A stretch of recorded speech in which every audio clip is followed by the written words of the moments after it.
الحمد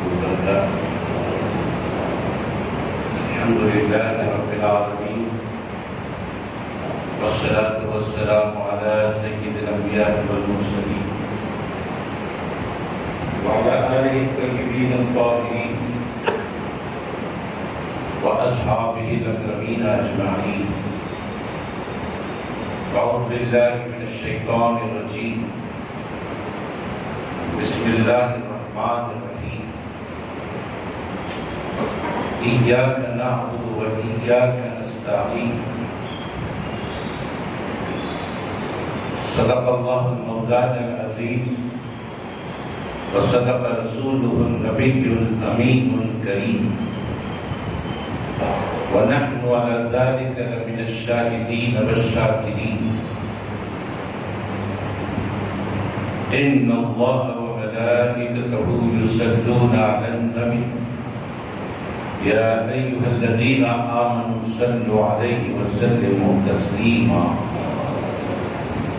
اللهم صل على سيدنا شفيعنا ومولانا محمد وعلى آل سيدنا شفيعنا ومولانا محمد وبارك وسلم صلاة وسلاما عليك يا رسول الله. اللہ تبارک و تعالیٰ کا فضل و کرم ہے کہ اس نے ہمیں آقا نامدار مدنی تاجدار دو عالم کے مالک و مختار گلشن ہستی کی اولی فصل بہار سید عالم نور مجسم راحت آدم و بنی آدم سیدنا محمد مصطفیٰ احمد مصطفیٰ صلی اللہ علیہ وآلہ واصحابہ وسلم کی امت میں پیدا فرمائے. ہم اور آپ ارحم الراحمین کی بارگاہ میں جمع ہیں، دعا کرتے ہیں پروردگار ہمارے عبادات کو اپنے حبیب علیہ الصلوۃ والتسلیم کے صفحے شرف عبودیت عطا فرمائے.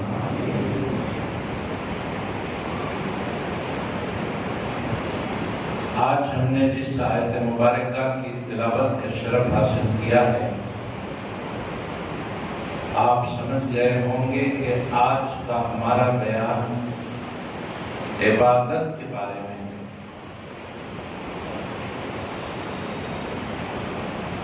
سورۃ الفاتحہ جو قرآن کریم کا پیش لفظ ہے، اس سورت کے جیسی سورت نہ توریت میں ہے، نہ زبور میں ہے، نہ انجیل میں ہے، نہ قرآن میں ہے. قرآن کریم الف لام میم سے شروع ہوتا ہے اور سورۃ الفاتحہ قرآن کریم سے پہلے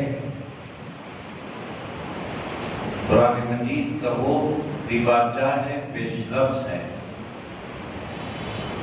اس کے بارے میں فرمایا گیا کہ پوری قرآن کریم کو ایک جگہ جمع کر دیا جائے تو وہ سورۃ الفاتحہ بنتی ہے.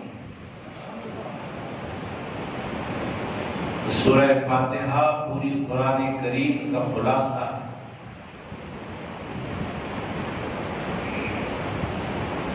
حاضرین محترم، اس سورۃ الفاتحہ کی ایک آیت مبارکہ ہے ایاک نعبد و ایاک نستعین. اللہ تبارک و تعالیٰ خود اپنی بارگاہ میں اپنے بندوں کو حاضری کے آداب سکھا رہا ہے. فرماتا ہے کہ پہلے میری تعریف کرو، الحمدللہ رب العالمین، میری تعریف کرو. تمام تعریفیں اللہ کے لیے ہے جو تمام عالموں کا رب ہے. الرحمن الرحیم، میرے صفات بیان کرو. وہ رحمان ہے، وہ رحیم ہے. رحمان کے معنی ہے مانگنے والے کو دینے والا، اور رحیم کے معنی ہے جو نہیں مانگتے ان سے ناراض ہونے والا۔ مالک یوم الدین، یہ بھی اللہ کی تعریف ہے۔ یا اللہ، تم آخرت کے دن کا مالک ہے، قیامت کے دن کا مالک ہے۔ مالک کے معنی یہ ہے کہ کسی کے ساتھ ذرہ برابر ناانصافی نہ کرنے والا، ہر ایک کو اس کے کیے کا بدلہ دینے والا، کسی کے ساتھ بھی ذرہ برابر ظلم نہ کرنے والا مالک، اور وہ ملک یوم الدین بھی ہے، یعنی آخرت کے دن کا بادشاہ بھی ہے۔ اسی کی چلے گی، کسی کی نہیں چلے گی اس دن، اسی کی چلے گی۔ اس کے بعد آتا ہے عبادت و استعانت کا نمبر۔ فرماتا ہے میری بارگاہ میں یوں عرض کرو، ایاک نعبد و ایاک نستعین، اے اللہ ہم تیری ہی عبادت کرتے ہیں اور تجھ ہی سے مدد مانگتے ہیں۔ عبادت بھی تیری اور استعانت بھی تجھی سے، مدد بھی تجھی سے مانگتے ہیں۔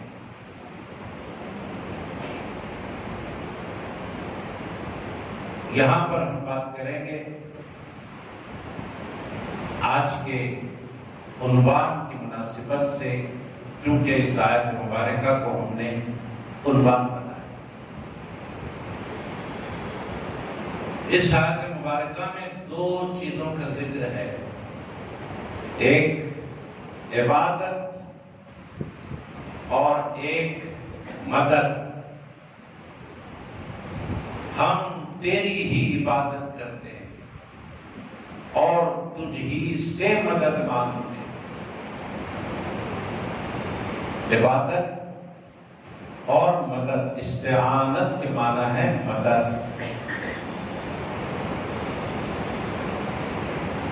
اب ان دو باتوں میں سے پہلی بات ہے عبادت،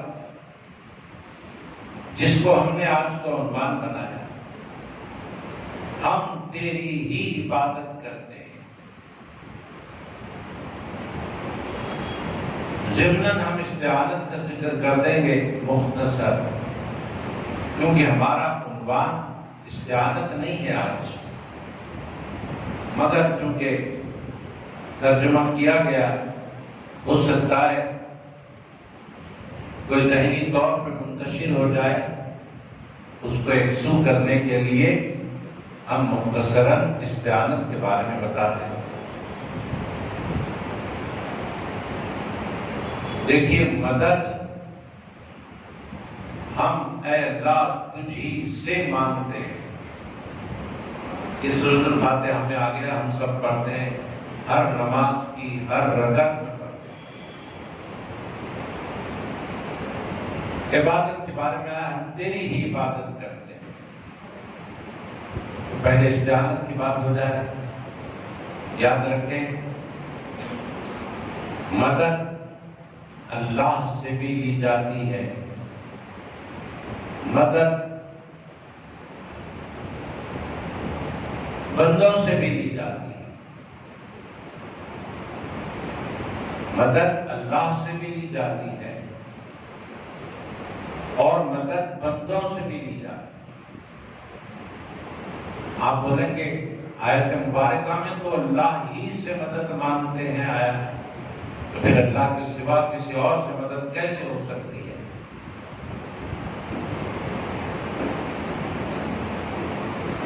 تو اس کا جواب یہ ہے کہ اللہ کی مدد اس کی اپنی ذاتی ہوتی ہے، اور بندوں کی جو مدد ہوتی ہے وہ اللہ کی دی ہوئی طاقت سے مدد ہوتی ہے۔ اللہ کی مدد حقیقی، بندوں کی مدد مجازی۔ اللہ کی مدد حقیقی، بندوں کی مدد مجازی، عطائی۔ ایک بندہ دوسرے بندے کی مدد کرتا ہے، اور فرمایا بھی گیا تعاونوا علی البر والتقوی ولا تعاونوا علی الاثم والعدوان۔ مدد کرو ایک دوسرے کی نیکی کے کاموں میں، برائی کے کاموں میں مدد نہ کرو۔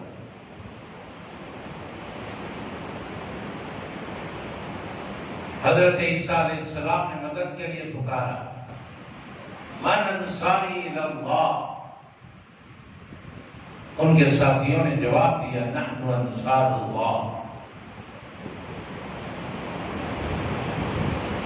ایک طاقتور ایک کمزور کی مدد کرتا ہے،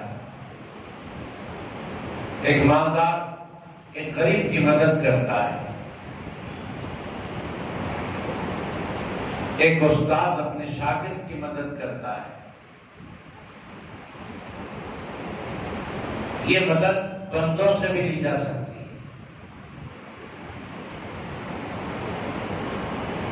اس عقیدے کے ساتھ بندہ سمجھ کر،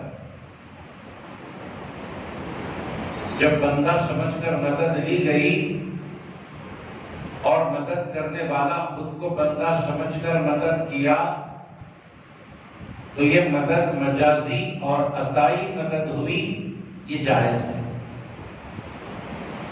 آپ کسی کو بھی مدد کے لیے پکار سکتے ہیں، آپ کسی سے بھی مدد مانگ سکتے ہیں،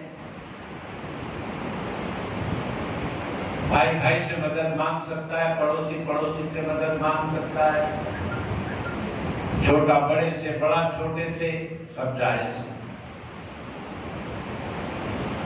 لیکن یہ مدد جو ہوگی مجازی ہوگی، عطائی ہوگی۔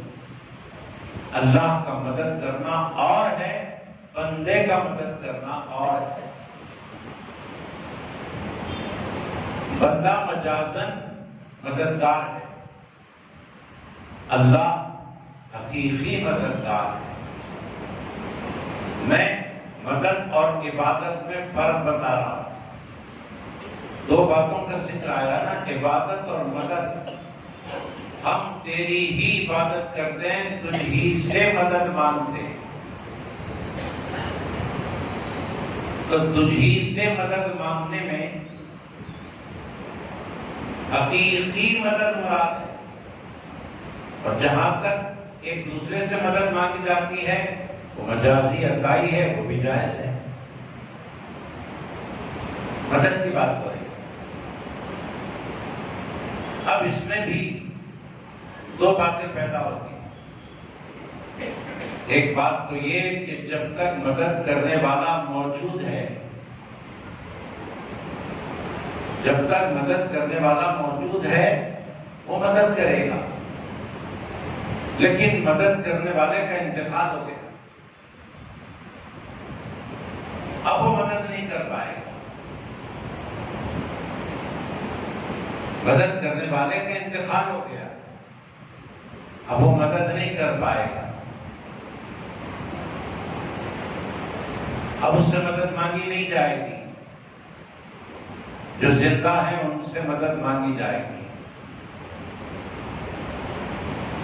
جو مر چکے ہیں ان سے مدد نہیں مانگی جائے گی، جن کا انتقال ہو گیا ان سے مدد نہیں مانگی جائے گی۔ اب یہاں پر ایک باریک اور نازک بات ہے جو آپ تک پہنچانا چاہتا ہوں۔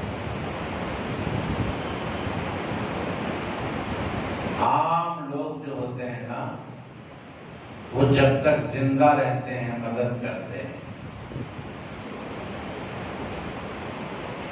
لیکن اللہ کے جو خاص بندے ہوتے ہیں، اہل اللہ جو ہوتے ہیں، جو روحانیت کے اعتبار سے ارتقائی منازل پر فائز رہتے ہیں، مقربین میں ان کا شمار ہوتا ہے، اللہ کے دوستوں میں ان کا شمار ہوتا ہے، روحانیت کے اعلیٰ مقام پر وہ فائز رہتے ہیں، وہ بعد انتقال بھی روحانی مدد کرتے ہیں۔ یہ بات یاد رکھنے کی، بعد انتقال بھی روحانی مدد کرتے ہیں۔ اب سوال پیدا ہوتا ہے کہ بھئی اگر وہ مدد کرتے ہیں انتقال کے بعد تو چلو ان کی قبر پر جائیں گے اور بولیں گے کہ ہمیں پیسے چاہیے، ان کی قبر پر جائیں گے اور بولیں گے کہ ہمیں کھانا چاہیے، ہمیں کپڑا چاہیے۔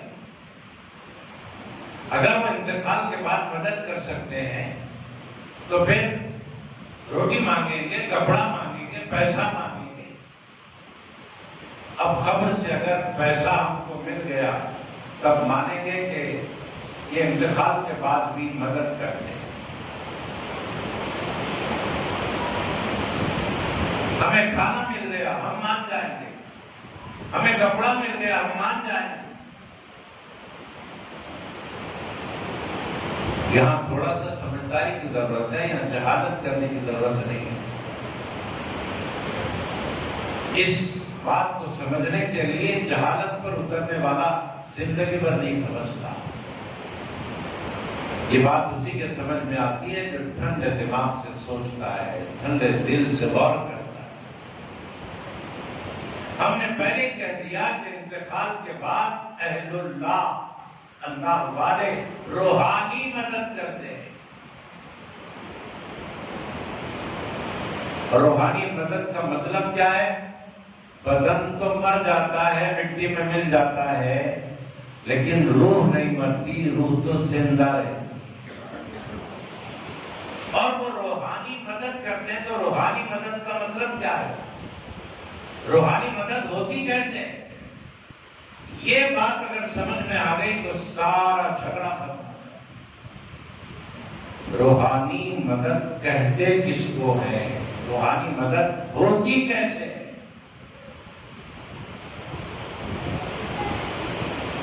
یاد رکھیں، جسمانی مدد، مالی مدد کرنے سے ہوتی ہے۔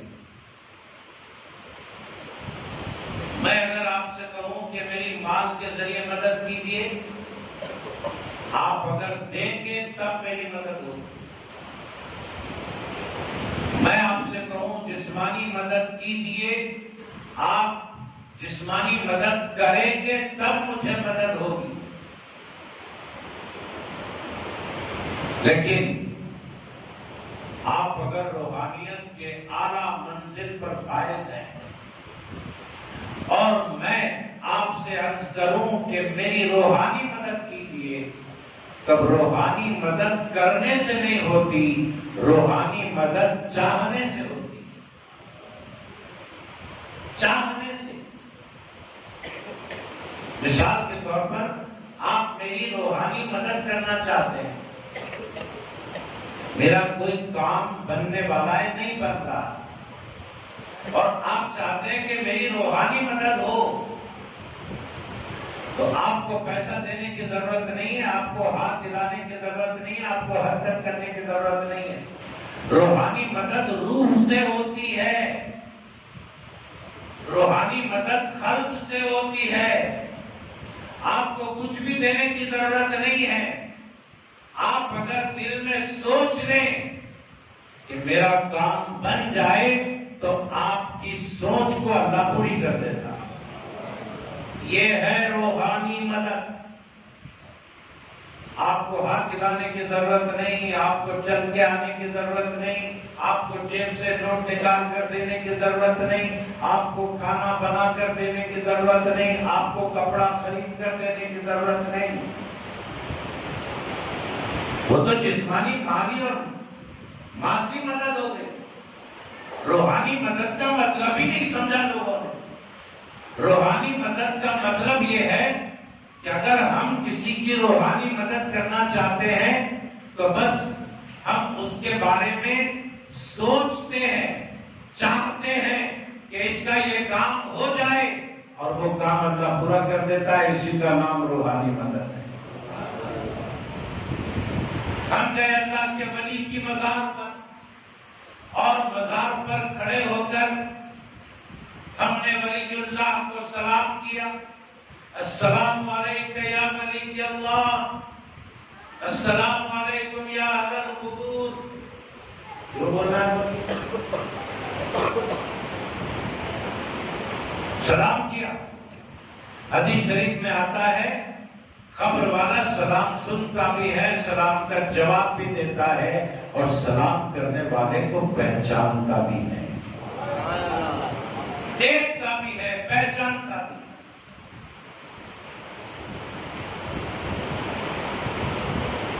اب اس کے بعد زیارت کرنے والا معروضہ رکھا، اے اللہ کے ولی، میں پریشان حال ہوں، میری مدد فرمائیں۔ یہ بھی بول سکتے ہیں، اے اللہ کے ولی، میں پریشان حال ہوں، میرے لیے دعا کیجیے۔ یہ بھی بول سکتے ہیں۔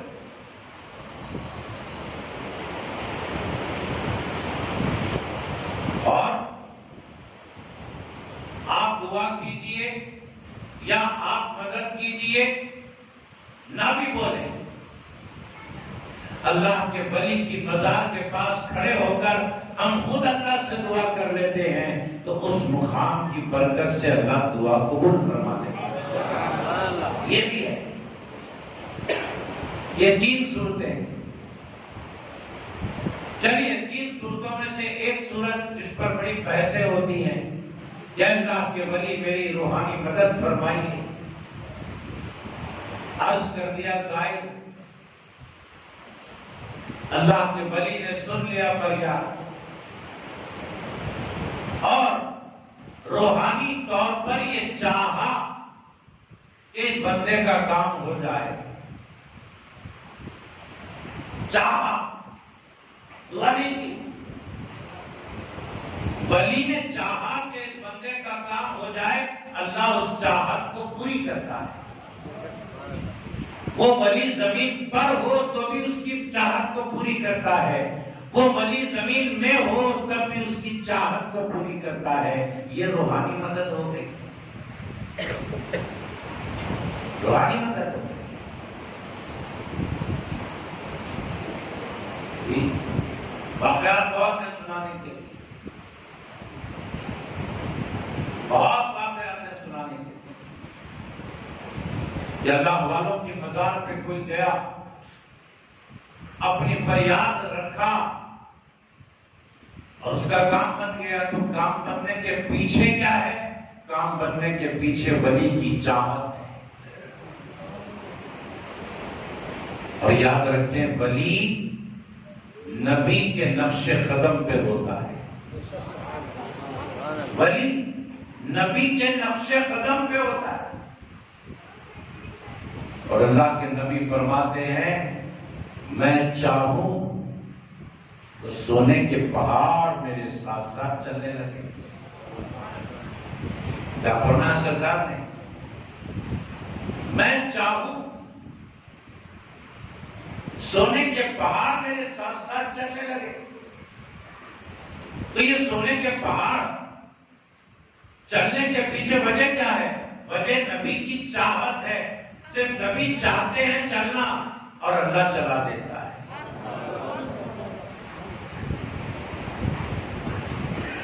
نبی چاہتے ہیں پہاڑ چلنا سونے کے، اور اللہ چلا دیتا ہے۔ بھئی چلانے والا فاعل حقیقی تو اللہ ہی ہے، اسے انکار ہے۔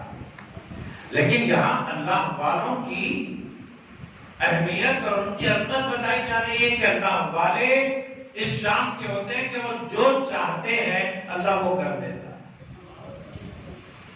اور اس مقام پر اللہ والے پہنچتے کب ہیں؟ کیا ہر بندے کی چاہت پوری ہو جاتی ہے؟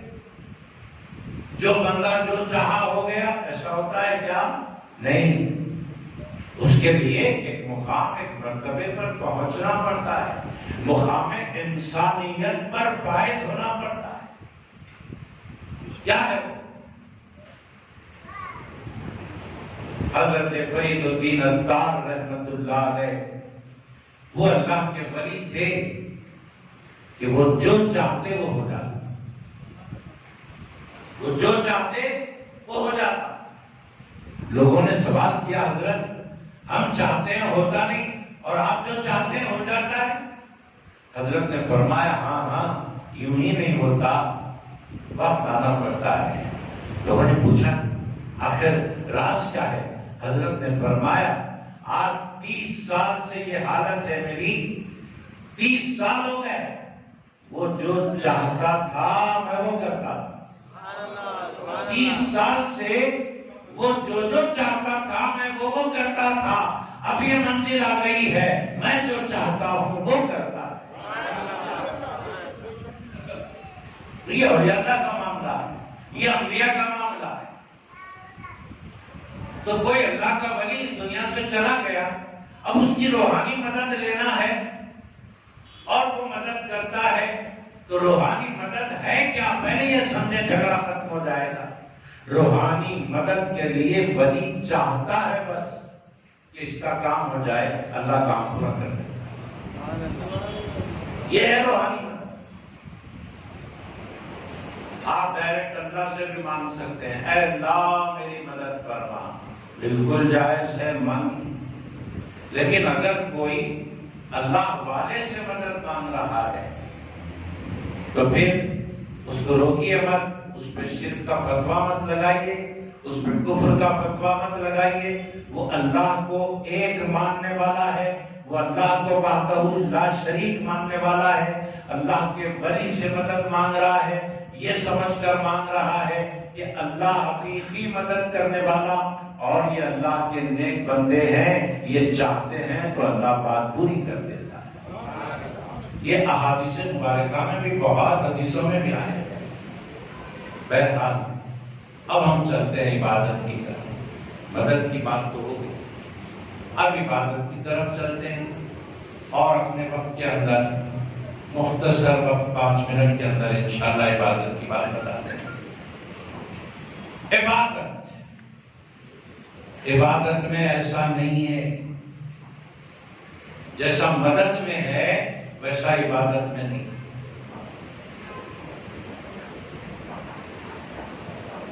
جیسے مدد اللہ سے بھی مانگی جا سکتی ہے، اللہ والے سے بھی مانگی جا سکتی ہے، اور جب تک زندہ ہے عام لوگوں سے بھی مانگی جا سکتی ہے. ایسا عبادت میں نہیں ہے کہ عبادت اللہ کی بھی کی جا سکتی ہے، اللہ والے کی بھی کی جا سکتی ہے. ایسا عبادت میں نہیں ہے. جب عبادت کی بات آتی ہے تو یہاں عبادت کے لائق صرف اللہ کی ذات ہے، کوئی دوسرا نہیں. اللہ کے حبیب صلی اللہ علیہ وآلہ وسلم بھی نہیں.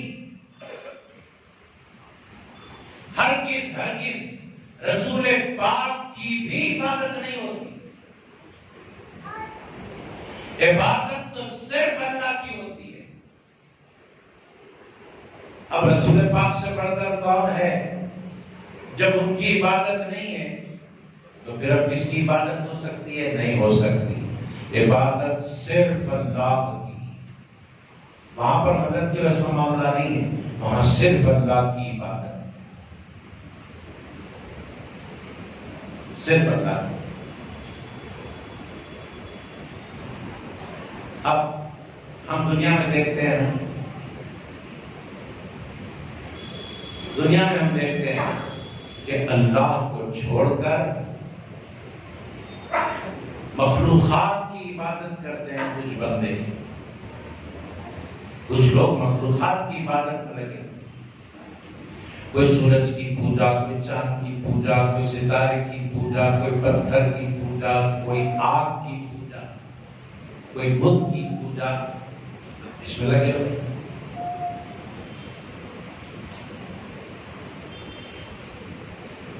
مکے کے مشرکین بھی بت پرستی کے قائل تھے اور بت پرستی میں ملوث تھے۔ جب ان سے کہا گیا کہ ان کی پوجا، ان کی عبادت نہ کرو، عبادت کے لائق تو اللہ کی ایک ذات ہے، تو انہوں نے کیا جواب دیا؟ انہوں نے جواب دیا تھا کہ ہم ان کی عبادت اس لیے کر رہے ہیں کہ یہ اللہ کے دوستوں کی شکل ہے، یہ اللہ والوں کی شکل ہے، اللہ کے نیک بندوں کی شکل ہے۔ یہ شکل کی عبادت ہم یہ سمجھ کے نہیں کر رہے کہ یہ خدا ہے، بلکہ یہ سمجھ کے کر رہے ہیں کہ ان کی عبادت کرو تو اللہ کی عبادت ہوتی ہے۔ ہم تو اللہ کو ایک مانتے ہیں، اب یہ جو کچھ ہے یہ اللہ والے ہیں، یہ اللہ کے دوست ہیں، ان کی عبادت ہم کریں گے تو ان کے ذریعے اللہ کی عبادت ہوگی۔ ہم ان کو خدا نہیں سمجھتے، خدا تک پہنچانے والا سمجھتے ہیں۔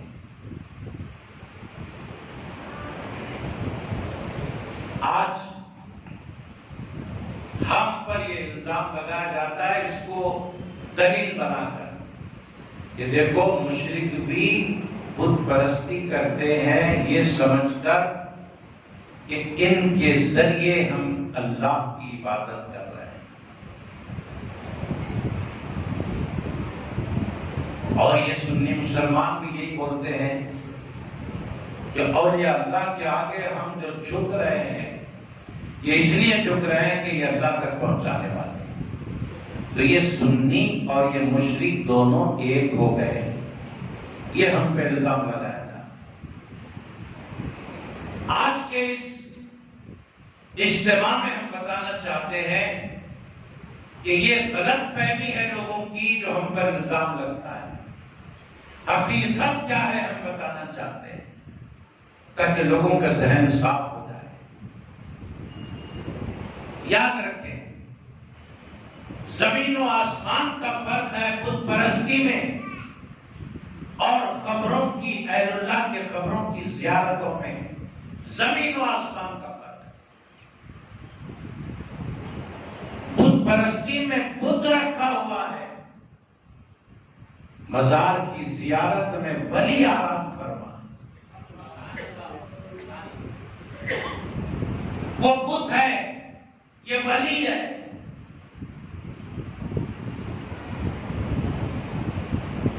اس بت کا اس بت کی کوئی وقت، اس بت کا اللہ کے نزدیک کوئی مرتبہ نہیں۔ اور ادھر ولی کا معاملہ اللہ سے یہ ہے کہ اللہ فرماتا ہے کہ جس کو میں اپنا ولی بناتا ہوں، آنکھ اس کی ہوتی ہے، دیکھنا میرا ہوتا ہے، کان اس کے ہوتے ہیں، سننا میرا ہوتا ہے، زبان اس کی ہوتی ہے، بولنا میرا ہوتا ہے۔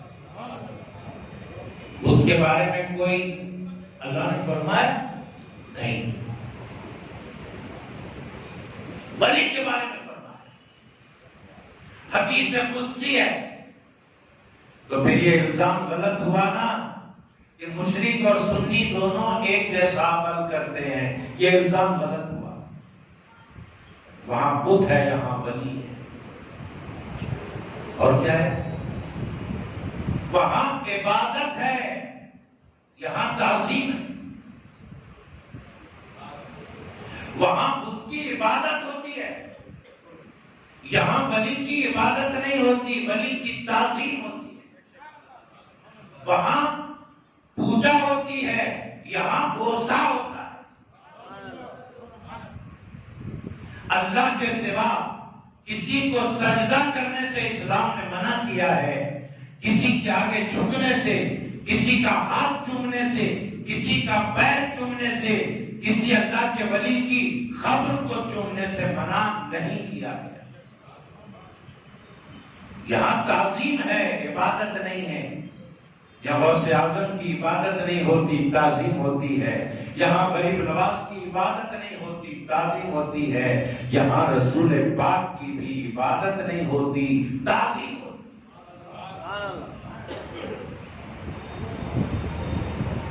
زمین و آسمان کا فرق ہے۔ وہ مشرک ہیں، ہم مومن ہیں، لہذا ان سے سنی کو نہ ملاؤ۔ بہت بڑا فرق ہے۔ یہاں تعظیم ہے، تعظیم۔ یہ تعظیم کہاں سے لا لیا آپ نے؟ یہ دلبوسی، یہ پابوسی کہاں سے لا لی؟ ارے ہم مسلمان ہیں تو اسلام سے لائے ہوتے۔ دیکھو صحابہ کرام، پڑھو کتابیں، صحابہ کے حالات پڑھو۔ صحابہ نے جو سرکار کی تعظیم کی ہے وہ حدیثیں پڑھو، سمجھ میں آئے گا کہ صحابہ کرام نے سرکار کا ہاتھ بھی چوما ہے، سرکار کے پیر بھی چومے، اور سرکار کے وصال کے بعد سرکار کی قبر کو بھی چوما ہے۔ ہاتھ چومنے کا بھی حدیث میں ذکر، پیر چومنے کا بھی حدیث میں ذکر، قبر کو چومنے کا بھی صحابہ کے عمل سے ثابت ہے۔ حاضرین محترم، آج کے موقع کے اعتبار سے یہ بات ذہنوں میں بٹھانا ضروری تھا، اس لیے ہم نے آپ کے سامنے دودھ کا دودھ اور پانی کا پانی کر دیا ہے۔ اللہ تبارک و تعالیٰ سے دعا ہے کہ پروردگار جو بت پرستی کا شکار ہیں، آدم کی اولاد میں ہمارے ہی بھائی ہیں وہ بھی، ان کو اے اللہ تیری عبادت کی توفیق عطا فرما۔ اے اللہ ہم مسلمانوں کو 5 وقتہ نمازی بنا دے، ہم سب کو آپس میں ایک دوسرے سے مل جل کر رہنے کی توفیق عطا فرما۔ صلی اللہ تعالی علیہ خیر بنور عرشی سیدنا محمد وعلی آلہ و اصحابہ اجمعین والحمد للہ رب العالمین۔